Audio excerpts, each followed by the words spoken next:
তুমি যা উপার্জন করার কথা তুমি হয় হালাল ভাবে ততটুকু করবা অথবা হারাম ভাবে ততটুকু করবা। 1 ইঞ্চিও তুমি বেশি করতে পারবে না আল্লাহর কসম, 1 বিন্দু বেশি করতে পারবে না আল্লাহর কসম, 1 বিন্দুও না। যে ব্যক্তি অন্যের টাকা 100 কোটি টাকা লুট করেছে, ও যদি হালাল পথে থাকতো ও কি 100 কোটি টাকার মালিক হইতো না? এই বিশ্বাস আছে কিনা? আপনাদের বিশ্বাস নাই, অভাব আছে বিশ্বাসে। বিশ্বাস আছে কিনা? বিশ্বাস থাকলে তাহলে এইভাবে চলবেন। এটাই হলো লা ইলাহা ইল্লাল্লাহর কথা। আপনি ইয়াকিন আছে, ইয়াকিনাম বিল্লাহ, that you have this firm belief in Allah that whatever going to happen, এই জন্য রাসূল সাল্লাল্লাহু আলাইহি ওয়াসাল্লাম বলেছেন, যা তোমার ঘটার তা ঘটবেই, যা ঘটার তা ঘটবেই, কেউ ঠেকাতে পারবে না। আর যা ঘটার না তা ঘটবে না, কেউ তা ঘটাইতে পারবে না। যা ঘটার তা ঘটবেই, যা ঘটার তা ঘটবেই, তা কখনোই টার্গেট মিস করবে না। এটা আল্লাহ সুবহানাহু ওয়া তাআলার পক্ষ থেকে নির্ধারণ আল্লাহর। এটা ঠেকায় কে? আর কারো পক্ষে ঠেকানো সম্ভব না, আল্লাহর পক্ষ থেকে নির্ধারণ। হতে হবে ইয়াকিন। কি থাকতে হবে বলেন তো? ইয়াকিন থাকতে হবে। লা ইলাহা ইল্লাল্লাহ মানে কি? ইয়াকিন, গভীর অন্তরে বিশ্বাস থাকতে হবে। আম্মা ইয়াতাসাআলুন, আল্লাহ নিজেই বলছেন যে এই লোকগুলো এরা তো আসলে নিজেরা পরস্পরকে প্রশ্ন করে যে কবে আবার আমাদের মৃত্যু হবে, কবে আবার কিয়ামত হবে, কবে আবার আখিরাত হবে। এগুলো নিয়ে অধিকাংশ মানুষের বিশ্বাসই নেই, অধিকাংশ লোকেরই বিশ্বাসই নাই। যারা জুলুম অত্যাচার করে ওরা কি জানে না যে ওরা মারা যাবে? জানে কিনা, কিন্তু ওদের ইয়াকিনটা একটু দুর্বল। ও মনে করে আচ্ছা মরলে দেওয়া যাবে না। নাইলে কি কোনো মানুষ কার উপর জুলুম করতে পারে? আল্লাহর জমিনে কি জালিমের কোনো স্থান আছে? আখিরাতে কি জান্নাতে কি জালিমের কোনো স্থান আছে বলেন তো? জুলুম এমন একটা অপরাধ যেটা আল্লাহ তাআলা চরম ঘৃণা করেন। একটাই মাত্র কথা হাদিসে আসছে, কোরআন এবং সুন্নাহয় নির্যাস একটা মাত্র বক্তব্য, আল্লাহ নিজের উপর একটা জিনিস হারাম করেছেন, তা হলো মানুষের উপর জুলুম করা। ওমাল্লাহু ওমা রাব্বুকা লাইসা বিযাল্লামিন লিল আবিদ, তিনি বান্দাদের প্রতি সামান্য জুলুম, যাল্লাম এটা ইসমুল মুবালাগা। ইসমুল মুবালাগা কখনো কখনো কম বোঝানোর জন্য, তাকলিল, কম বোঝানোর জন্য, সামান্যতম জুলুম করবেন না তিনি। ওয়ালা ইউজলামুনা ফাতিলা ওয়ালা ইউজলামুনা নাকিরা ওয়ালা ইউজলামুনা মিন কিতমির। কোরআনে 3টি শব্দ ব্যবহার করা হয়েছে যে মানুষের উপর সামান্যতম জুলুম করা হবে না। এই কিতমির অথবা ধরুন এই যে ফাতিলা, নাকিরা, এগুলোর অর্থ কি জানেন? তাহলে খেজুর খেয়েছেন আপনার?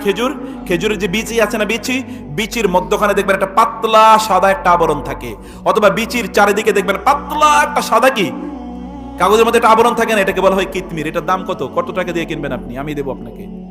কয় টাকা দিয়ে কিনবেন? 1 টাকা দিয়ে কিনবেন, কোনো দাম নাই। এতটুকু পর্যন্ত জুলুম আল্লাহ তাআলা সহ্য করবেন না, এতটুকু পর্যন্ত জুলুম সহ্য করবেন না।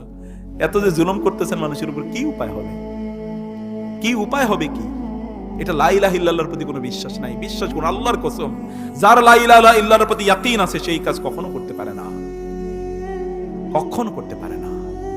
আপনি তো তটস্থ থাকবেন, আপনি তো তটস্থ থাকবেন প্রতি মুহূর্তে যে আমার কি হয়, কি হবে, আমার কি হবে। লা ইলাহা ইল্লাল্লাহ প্রিয় ভাইরা, ইয়াকিন বিশ্বাসের সাথে করুন। আখিরাত কেন্দ্রিক বিশ্বাস নাই, মৃত্যুর জন্য বিশ্বাস নাই। আপনার কবরের জায়গাটা কি নির্ধারিত না? আছে কিনা? কবরের জায়গা নির্ধারিত না? আপনি কবরে কতদিন থাকবেন? আপনার দুনিয়ার বাড়ির থেকে বেশি না কম? কোন তুলনা আছে? কোন তুলনা আছে? আচ্ছা, 1 ফোঁটা পানিরে সমুদ্রের পানির সাথে তুলনা করেন, কত ভাগের 1 ভাগ? কোন হিসাব আছে? এটা তুলনাবিহীন। ইনফাইনাইট দিয়ে যদি, ফাইনাইটকে যারা ম্যাথমেটিক্স জানেন, ইনফাইনাইটকে যদি আমরা ফাইনাইট দিয়ে যদি আমরা হিসাব করতে যাই, ওইদিকে কোনো সংখ্যার কোনো হিসাব নাই, এখানে আমি 1 দিয়ে কি করলেন? ডিভাইডেড করলেন, কত ভাগের 1 ভাগ? এর কোনো তুলনা নাই। ইনফাইনাইট, ইনফাইনাইট কত যে থাকতে হবে কেউ জানে না, কেউ জানে না। মা দামাতিস সামাউ ওয়াল আরদু ইল্লা মা শাআ রাব্বুক, আল্লাহ ছাড়া কেউ জানে না। সেখান থেকে ফিরে আসার কোনো উপায় নাই।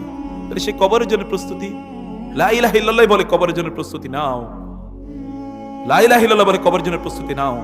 দুর্বল বর্ণনা, সালফে সালিহ তারা বলেন যে কবর প্রতিদিন বলতে থাকে যে তোমারে না বলা হয়েছে মিনহা খালাকনাকুম ওয়া ফিহা নুঈদুকুম ওয়া মিনহা নুখরিজুকুম তারাতান উখরা। এই জমিন তুমি না আমার কাছে আসবা, খবরদার আমার কাছে আসার আগে প্রস্তুতি ছাড়া আইসো না।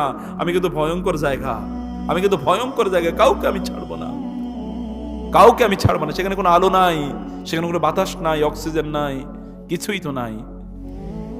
সেখানে কোনো আলো নাই, সেখানে কোনো আত্মীয়স্বজন নাই, কেউ নাই। তাহলে রিয়েল হোম, আপনার প্রকৃত ঘর, প্রকৃত বাড়ি তো এটা। সে বাড়ির জন্য একটুটা প্রস্তুতি নেন, একটু আল্লাহর কথা স্মরণ করুন, মানুষের উপর কোনোভাবে জুলুম অত্যাচার করবেন না, না কথায়, না আচরণে, না উচ্চারণে, না দৃষ্টিভঙ্গিতে, না তার সম্পদ অথবা তার সম্মান কেড়ে নেওয়ার মাধ্যমে। একজন মুসলমানকে আরেকজন মুসলমানের সম্মান নষ্ট করতে পারে? বুঝেন নাই কথা? একজন মুসলমানকে আরেকজন মুসলমানের সম্মান নষ্ট করতে পারে? না কথায়, না কোনো আচরণে সম্মান নষ্ট করতে পারে, এটা তো করতে পারে না। রাসূলুল্লাহ সাল্লাল্লাহু আলাইহি ওয়াসাল্লাম বলেন, আল্লাহ ইন্না আমওয়ালাকুম ওয়া আরাদাকুম ওয়া আনফুসাকুম হারামুন ইয়াউমিকুম হারামুন আলাইকুম কাহুরমাতি ইয়াউমিকুম হাযা ফি শাহরিকুম হাযা ফি বালাদিকুম হাযা। এটা হারাম, কারো সম্মান নষ্ট করবেন না, খবরদার। আল্লাহর কসম, যে কারো সম্মান নষ্ট করেছে আল্লাহ তাআলা এই দুনিয়াতেই তার সম্মান নষ্ট করে ছাড়বেন। এই দুনিয়াতে তার সম্মান অপমানিত হবেই, হয় কিনা? দেখেন নাই, একটু আশপাশে একটু তাকিয়ে দেখেন, যারা অন্যের সম্মান নষ্ট করেছে, অপমান করেছে, আল্লাহ তাআলা আরো 8-10টা ঘাটে ওরে অপমানিত করে ছাড়েন, জানেন কিনা? রাসূলুল্লাহ সাল্লাল্লাহু আলাইহি ওয়াসাল্লাম বলেছেন, ইফতিহু ফি বাইতিহি। কোন একজন মুসলমান যদি অন্য কোন মুসলমানের সম্মান সম্ভ্রম নষ্ট করতে চায়, আল্লাহ তাআলা তাকে তার ঘরে অপমানিত করেন। আপনি দেখবেন যে কারো অসম্মান করে গেছেন, এইবার বউ বাসায় গিয়ে দেখেন বউ দরজা খুলবে না, অন্তত 10-20টা পিটারের মতো আচরণ করে এরপরে আপনার ঘরে ঢুকাই। ওইখানে অলরেডি আল্লাহ তাআলা আপনার শত্রু তৈরি করে দিয়েছেন। দেখেন না, দেখেন, আমাদের কাছে এরকম হাজার হাজার ঘটনা জানা আছে। 2 নম্বর ঘটনা তাহলে কি থাকতে হবে? ইয়াকিন থাকতে হবে। 1 নম্বর কি? ইলম। 2 নম্বর কি? ইয়াকিন থাকতে হবে। 3 নম্বর হচ্ছে আপনার থাকতে হবে আল কবুল। আল কবুল, কবুল মানে কি? গ্রহণ করা, অ্যাকসেপ্টেন্স। আপনি কি আসলে আল্লাহকে লা ইলাহা ইল্লাল্লাহ বলে আপনি মেনে নিচ্ছেন সত্যিকার অর্থে? এই কবুল মানে কি? এই কবুল মানে হচ্ছে আপনি অন্তরে, আপনি আপনার অন্তরে এবং আপনার শরীরে এটাকে মেনে নিচ্ছেন। আপনি তালাফুজ করছেন, উচ্চারণ করছেন, মুখ থেকে আপনি বলছেন লা ইলাহা ইল্লাল্লাহ। আল্লাহ যা বলছেন তা আপনি মেনে নিয়েছেন, কিচ্ছু আপনি অস্বীকার করেন না, কোনো কিছু আপনি অস্বীকার করেন না। ভালো করে মনে রাখবেন, কবুল করা যেমন জিনার শাস্তি। জিনার শাস্তি কি? কোনো বিবাহিত পুরুষ এবং বিবাহিত নারী যদি জিনা করে তাহলে কি করতে হবে? পাথর দিয়ে হত্যা করতে হবে। এটা কার বিধান? চুরি করলে কি করতে হবে? এটা কার বিধান? এখন এটা আপনি আসবে না, আমি এটা মানি না, এটা এই যুগে চলে না। আছে কিনা এরকম লোকজন? আলোচনা করে দেখেন তো আপনি সমাজে। আল্লাহ তাআলা সুদ হারাম করেন নাই? বুঝেন নাই কথা? সুদ হারাম করেছেন কিনা? তো বাংলাদেশ কি মুসলমানদের দেশ না কাফেরদের দেশ? তো এখানে কি সুদ চলে নাকি সুদ চলে না? কিন্তু এত ঘরে ঘরে সুদ, সুদেই চলে, সব সুদে চলে নাকি এটাই তো বুঝি না আমরা। তাহলে কবুল কোত্থেকে আসলো? কবুল কোত্থেকে আসলো? বাংলাদেশের শিক্ষা প্রতিষ্ঠানগুলো কি মুসলমানদের মাধ্যমে চলে নাকি কাফেরদের মাধ্যমে চলে? শিক্ষা প্রতিষ্ঠান যদি মুসলমানদের, ওইখানকার প্রিন্সিপাল মুসলমান, হেডমাস্টার মুসলমান, ভাইস চ্যান্সেলর মুসলমান, কিন্তু ওইখানে মুসলিম মেয়েরা তাদের হেজাব নিয়ে তারা যেমনে মনে চায় এমনি চলতে পারবে, এরকম কোনো বিধান আছে? সুযোগ আছে কোথাও? সেখানে যে আপনি বলেন তো এখন যে না, প্রত্যেকটি শিক্ষা প্রতিষ্ঠানে ইসলামী শিক্ষাকে বাধ্যতামূলক করতে হবে, 100 মার্ক থাকতে হবে কোরআনের, 100 মার্ক থাকতে হবে আকীদার এবং আখলাকের, অথবা কোরআন হাদিসের 100 মার্ক এবং ইসলামের অন্যান্য সাবজেক্টের 100 মার্ক, এটা কি মেনে নেবে কেউ? কেন? সমস্যা কি? 90% বলে মুসলমান। তাহলে লা ইলাহা ইল্লাল্লাহর প্রতি বিশ্বাস আছে নাকি? কই, লা ইলাহা ইল্লাল্লাহ শর্তই তো মিসিং। তাহলে কবুল কই? কে কবুল করলো এটা? কবুল করলো কে? আচ্ছা, এখানে একজন মুরব্বী, এখন তার একটা বউ আছে, সে যদি আরেকটা বিয়ে করে কি হবে? এলাকায় থাকতে পারবে নাকি? একটা ছেলে ইয়াং পোলা পায়, তার একটা বউ হয় না, সে 2টা বিয়ে করলো, অবস্থা কি হবে? কি হবে অবস্থা? কিন্তু সে বিয়ে করছে একটা, আরো 3টা মহিলারই নিয়ে সারাদিন রাত ঘুরে বেড়ায়, কোনো সমস্যা আছে? কোনো সমস্যা নেই। কিন্তু বিয়া 2টা করেই দেখুক না, ঘর থেকে শুরু করে সব জায়গা পর্যন্ত, আদালত পর্যন্ত সব কি সব গরম হয়ে যাবে। এবং দেখবেন এগুলো নিয়ে হেডলাইন, অমকে 2টা বিয়ে করছে, অমকে 2টা বিয়ে করছে, এগুলো নিয়ে হেডলাইন হয় না বাংলাদেশে? হচ্ছে তো। কিন্তু অমকে প্রস্টিটিউট, আপনারা গতকালও দেখেছেন, গত পরশু দেখেছেন, একেবারে নামধারী প্রস্টিটিউট, এই পৃথিবীর সব মানুষ জানে প্রস্টিটিউট, কিন্তু তাকে নিয়ে সকল পত্র পত্রিকা বা টেলিভিশন তাকে নিয়ে রিপোর্ট করছে কিনা? রিপোর্ট কারা করে? মুসলমানরা, কাফেররা।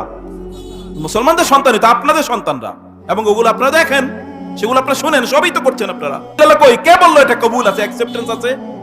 কে এটাকে কবুল করলো? কেউই তো কবুল করে না, এটা তো কেউ মেনে নেয় না, কোথাও এটার কোনো মেনে নেয় নাই, কোথাও মেনে নেয় না। আপনার সন্তানগুলো দেখেন না, হারাম ইনকাম করলে আপনি খুব মজা করে খানো, আজকে পোলাটা অনেক টাকা ইনকাম করছে, আলহামদুলিল্লাহ, কিন্তু ইনকামটা কই থেকে আইছে একবার খবর নেয় না। কোন নারী তার ঘরে যখন তার স্বামী যায়, বিশাল বড় ইলিশ মাছ কিনে নিয়ে গেল, অনেকগুলো কলার থোক নিয়ে গেল, প্রচুর পরিমাণ ফল, তার স্ত্রী তাকে ঘরে ঢোকার আগে জিজ্ঞেস করেছে কিনা, তুমি কি এটা হালাল টাকা দিয়ে কিনেছো না হারাম টাকা দিয়ে কিনেছো?